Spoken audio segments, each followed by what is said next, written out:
What's up, everyone? It's your boy NornRad89 here, bringing you another video. For today's video, we already did one discussing the early years in the Friday the 13th franchise. Today, we're going to be talking about what I consider the golden years in the franchise. We're going to be discussing the final chapter. We're also going to be talking about A New Beginning and then Jason Lives. So part 4, 5, and 6 in specific today. My thoughts on them, my feelings on why I consider this the golden years and everything. So stay tuned to the channel. Let's do this. Roll it.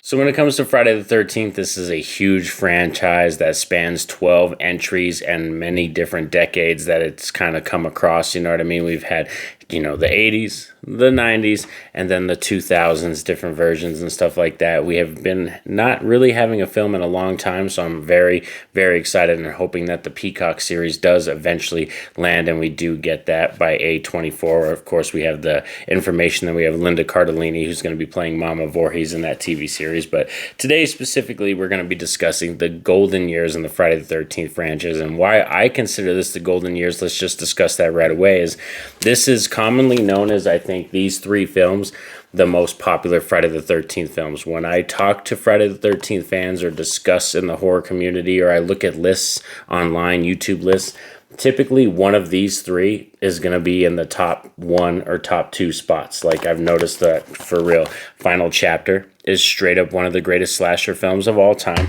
Then we have A New Beginning, which is like the dark horse of the Friday the 13th franchise for many years, and then over decades has grown a cult following and now is a huge favorite. And then we have Jason Lives, which I think nowadays you can consider this one the fan favorite, because like I said, in terms of lists or rankings, or when I talk to horror community people, it's usually one of these three films that's in the top for the Friday the 13th franchise. So let's go on to number 4, The Final Chapter, which would not be the final chapter, but Jason Voorhees in here, played by Ted White, is completely menacing. One of the best versions of Jason Voorhees that we have. And in terms of why this is such a good slasher, is it's got great characters. I mean, we have Tommy and Trish Jarvis in here, and then we also have Crispin Glover playing one of the most iconic slasher characters that we've ever seen. So Final Chapter just has a lot to offer, and it's brutal. This is a mean film, and it's scary. So in terms of Friday the 13th films, when it comes to these ones, I think part 3 and part 4, some of the scariest ones, even part 2.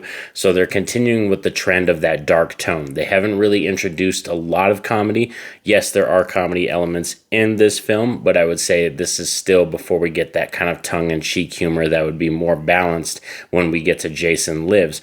But Final Chapter, yeah, for real, there's so much to love about this one. I mean, Tommy Jarvis being like a huge horror fan, he makes masks and stuff like that. And like I said, the characters in here you actually like. So when you see them die, it's in very gruesome, mean ways, and you feel for them because you want some of them to survive, because you care about these characters and they're charismatic and stuff.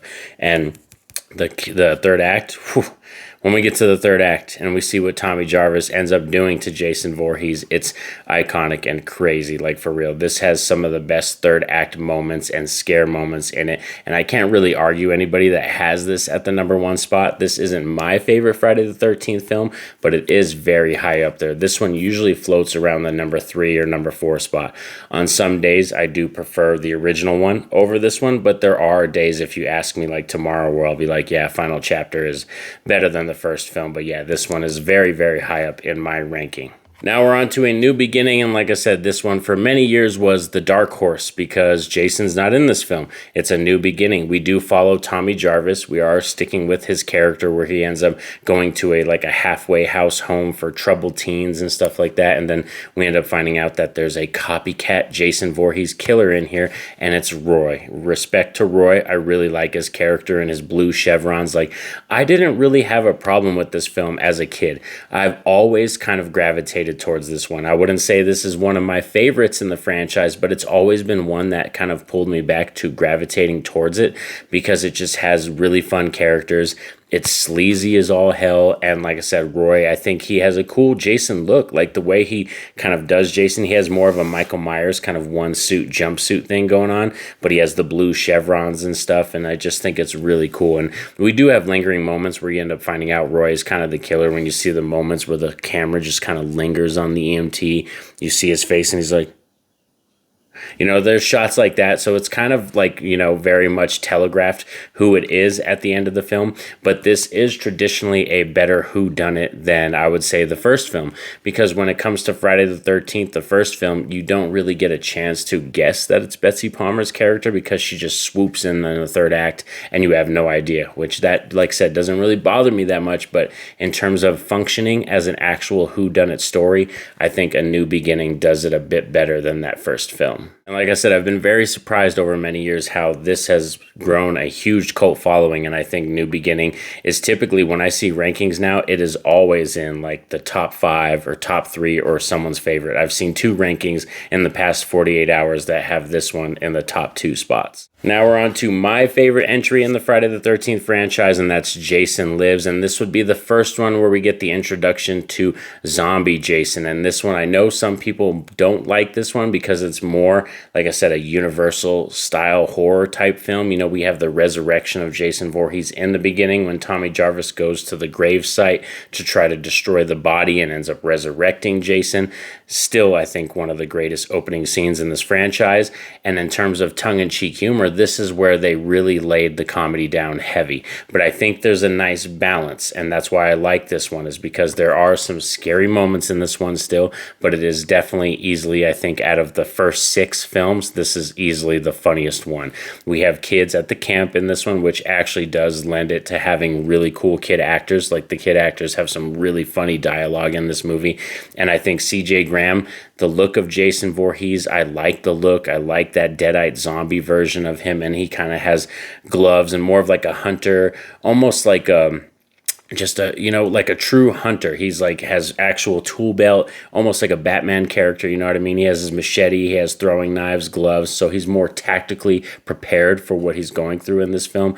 And I think some of the kills in here are iconic, specifically the sheriff folding chair kill. I love that one when the sheriff's on top of him thinking he's getting the best of CJ Graham's Jason Voorhees and then just folds him back like a freaking lawn chair. Oh, love it. Also, the third act in this film, when we have Tommy Jarvis in the water and Jason goes after him, the fire surrounding the boat and him trying to get the chain around Jason's neck, like for real. This one has everything I want in a Jason film, and it has an iconic soundtrack. The soundtrack is really good in this one. The final girl, Megan, is almost just as amazing as Tommy Jarvis's character, and they have such an amazing chemistry on screen. So for me, this is just glowing recommendations. There's nothing I really dislike about this film. I could understand people's gripes with this movie. I could see from their perspective and when people talk about this film, but this is never going to be one that's low on my list. Like I said, this will pretty much always be number 1 on my list unless they eventually do come out with a Friday the 13th film that is better than this. Because if you want my opinion, as a Friday the 13th fan and a lover of this franchise, I don't necessarily think we've gotten the best Jason film yet. I think there is somebody out there, there's a writer, a creator, a director, there's somebody out there who has the best Jason Voorhees story just stored up inside of them. And I really want stuff to go through with this Camp Crystal Lake TV show, and I hope it lands because it possibly will lead into us getting a movie in the franchise again, which it's been a very, very long time, and us Friday the 13th fans, we really deserve it. So I hope you all enjoyed this video as we discuss the golden years of Friday the 13th. And like I said, I would say this is when Paramount and them are firing on all cylinders. Jason Voorhees is permeating pop culture everywhere. The hockey mask is iconic, and in terms of kills, movies, quality, I think these 3 are arguably some of the greatest 3 in the franchise, easy. And like I said, there's proof when you go look at franchise rankings or you go check online and stuff. These 3 are always going to be pretty high up there. Once in a blue moon, you'll see some crazy rankings and you'll see some of these at the bottom, but you know, everybody's different. Everybody has their opinions and all that, and these are just my opinions on these films. Please let me know down below in the comment section what are your feelings on part 4, 5, and 6 of the Friday the 13th franchise. Also, like, share, subscribe. That greatly helps out the channel. But most importantly, I want y'all to have a safe and happy day. Peace out.